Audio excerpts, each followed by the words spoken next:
हाँ जी, अपने बात चल थी। इस प्रकार से आपको क्या करना है, cross transfer electron transfer reaction के टाइप बता दिए थे मैंने। क्या बताए थे? इलेक्ट्रॉन ट्रांसफर आउटर स्फीयर और इनर स्फीयर। लिगेंड सेम हो भी सकता है, नहीं भी, या मेटल सेम हो भी सकती है, दो कंपाउंड की, नहीं भी। एक ऑक्सीडेंट की तरह बिहेव करेगा, एक रिडक्टेंट की तरह। अब देखिए मार्स थ्योरी। मार्स थ्योरी क्या है? मार्स थ्योरी, मार्स नाम का एक वैज्ञानिक आया, उसने आके बोला कि भाई जो आउटर स्फीयर इलेक्ट्रॉन ट्रांसफर है, जो इलेक्ट्रॉन ट्रांसफर रिएक्शन होती है वो आपके इलेक्ट्रॉन ट्रांसफर मैकेनिज्म से संपन्न होती है। इसके लिए इसने थ्योरी दी और इन्होंने बोला कि जो ये थ्योरी होती है वो क्या होती है, जो ये थ्योरी होती है वो सिंगल इलेक्ट्रॉन ट्रांसफर के लिए है। ठीक है, सिंगल इलेक्ट्रॉन ट्रांसफर नहीं, सॉरी, इसमें ये है सिंगल पोटेंशियल एनर्जी बेस्ड है। इन्होंने अपनी थ्योरी दी थी एक्टिवेशन एनर्जी बैरियर पर। उन्होंने बताया था कि जो भी कोई एक्टिवेशन एनर्जी बैरियर होगा उसके लिए क्या होगा, डेल जी स्टार से रिप्रेजेंट किया था। ठीक है, वो इस प्रकार से इसको निर्धारित करेगी। अब इसके बाद उन्होंने बताया था जो एक एनर्जी या इलेक्ट्रॉन ट्रांसफर मैकेनिज्म जो होती है, संपन्न होती है, वो आपकी किस प्रकार से होती है, वो आपके काइनेटिक और थर्मोडायनेमिक दोनों प्रकार से संपन्न होती है। ठीक है, तो है ना बोलना दोस्त, आना समझ में। तो अब लिखे मार्स थ्योरी।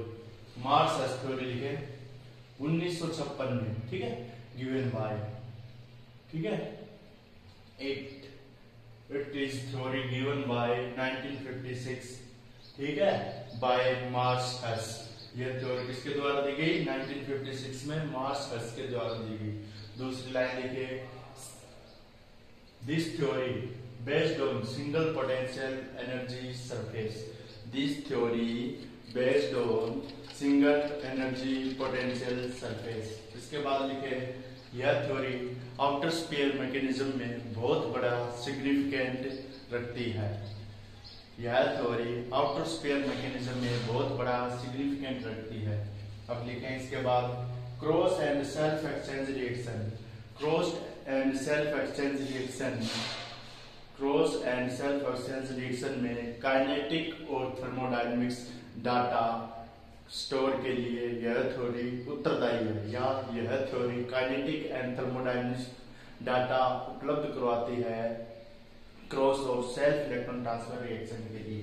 इसके बाद लिखिए kinetic part reactant and product energy same. Kinetic part होता है उसमें रिएक्टेंट और प्रोडक्ट की एनर्जी सेम होती है, जबकि thermodynamics part reactant and product की ओवरऑल एनर्जी को क्या करता है, डिफाइन करता है। अब लिखिए ओवरऑल फ्री एनर्जी के साथ डील कौन करता है? थर्मोडायनेमिक पार्ट करता है। इसी थ्योरी में बताया गया था। ठीक है, अब इसके बाद लिखिए पोस्टुलेट्स। क्या लिखने हैं? Postulate. Postulate of Mars theory लिख लीजिए मेरे भाई। पोस्टुलेट ऑफ मार्स थ्योरी लिखिए। First postulate heading number first डालिए, तेरी तिजोरी का सोना नहीं दिल है हमारा खिलौना नहीं, पत्थर की मूर्त से टकरा गई, अच्छा हुआ जो होश में आ गई। ये शायरी थी। ठीक है, शायरी तो क्या थी, गाना था। अब देखिए इसमें अपने लिखना है पोस्टुलेट ऑफ मार्स थ्योरी। अब लिखिए इसमें फर्स्ट लिखिए reaction diffuse together. Reaction diffuse together तथा आउटर स्फीयर कॉम्प्लेक्स का फॉर्मेशन करती है। रिएक्शन डिफ्यूज्ड होती है एक साथ तथा आउटर स्फीयर कॉम्प्लेक्स का फॉर्मेशन करती है। मार्स थ्योरी मुख्य रूप से del G plus minus, Mars theory मुख्य रूप से डेल जी प्लस माइनस या एक्टिवेशन एनर्जी बैरियर को एक्सप्लेन करती है। दो हो गए। इसके बाद लिखिए थर्ड पॉइंट में लिखिए यह थ्योरी मुख्य रूप से दो पार्ट पर बेस्ड होती है, काइनेटिक पार्ट, थर्मोडायनेमिक पार्ट। ये आपके सामने है ना, सेम काइनेटिक पार्ट वाला ऐसे ही लिखना है और थर्मोडायनेमिक पार्ट वाला भी ऐसे ही लिखना है। थर्ड प्रिंसिपल लिख लिया आप लोगों ने, थर्ड पोस्टुलेट लिख लिया। रिएक्टेंट पार्ट और काइनेटिक पार्ट दो पार्ट होते हैं।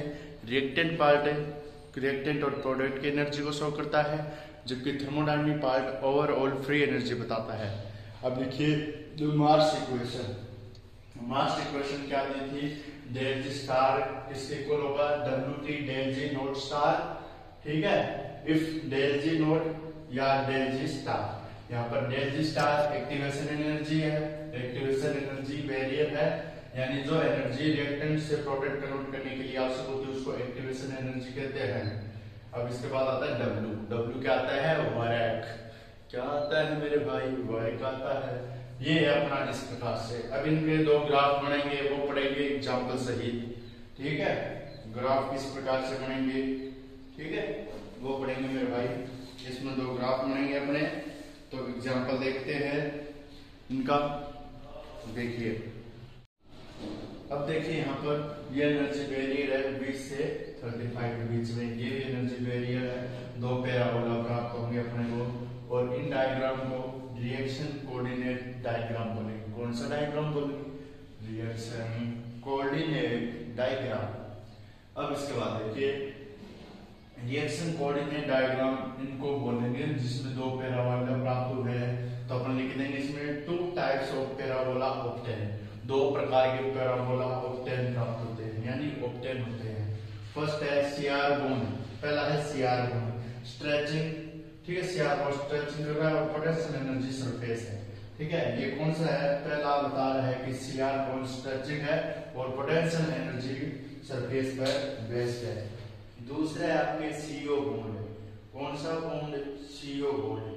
सीओ बॉन्ड है वो क्या बताता है, सीओ बॉन्ड से अपना प्राप्त होता है कि स्ट्रेचिंग से या सीओ बॉन्ड का फॉर्मेशन होता है, वो शो करता है जेब शेप के पैराबोला को, जिसे अपन कह सकते हैं कि डायग्राम से क्लियर है कि प्रोडक्ट का पैराबोला जे शेप की है। सीओ बॉन्ड में प्रोडक्ट का पैराबोला जे शेप की है। आगे आएगा सीओ बॉन्ड, ये अपने हैं कौन सा बॉन्ड, OH हटाया है ना इसने, तो CBr बॉन्ड, CBr बॉन्ड।